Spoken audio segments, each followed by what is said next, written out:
দেশব্যাপী সন্ত্রাস ও নৈরাজ্যের প্রতিবাদে অভয়নগরে আওয়ামী লীগের উদ্যোগে শান্তি মিছিল ও আলোচনা সভা অনুষ্ঠিত হয়েছে। অভয়নগর থেকে জাকির হোসেন হৃদয়ের পাঠানো তথ্যচিত্রে থাকছে বিস্তারিত। দেশব্যাপী সন্ত্রাস ও নৈরাজ্যের প্রতিবাদে অভয়নগর উপজেলা আওয়ামী লীগের উদ্যোগে বিক্ষোভ মিছিল ও প্রতিবাদ সভা অনুষ্ঠিত হয়েছে। ৩রা আগস্ট শনিবার বিকালে উপজেলা আওয়ামী লীগের দলীয় কার্যালয় থেকে উপজেলা আওয়ামী লীগের সিনিয়র নেতৃবৃন্দদের নেতৃত্বে শান্তি মিছিলটি যশোর খুলনা মহাসড়ক প্রদক্ষিণ করে স্টেশন চত্বরে যে মিছিলটি শেষ হয়। এ সময় সংক্ষিপ্ত আলোচনা সভায় যশোর ৪ আসনের জাতীয় সংসদ সদস্য এনামুল হক বাবুলের সভাপতিত্বে অনুষ্ঠানে বক্তব্য রাখেন উপজেলা আওয়ামী লীগের সাধারণ সম্পাদক ও উপজেলা পরিষদের চেয়ারম্যান সরদার ওলিয়া রহমান, সহসভাপতি গাজী নজরুল ইসলাম।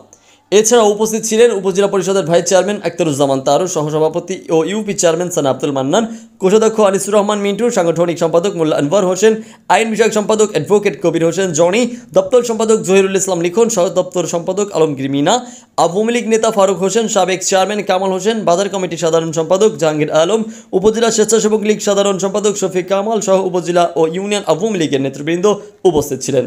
এ সময় আগামীকাল রোববার বিকেলে উপজেলা আওয়ামী লীগের সকল পর্যায়ের নেতাকর্মীদের দলীয় কার্যালয়ে উপস্থিত থাকতে আহ্বান রাখেন নেতাকর্মীরা। শান্তির সপক্ষে শান্তি মিছিল করবো। আপনারা যারা এসেছেন আজকে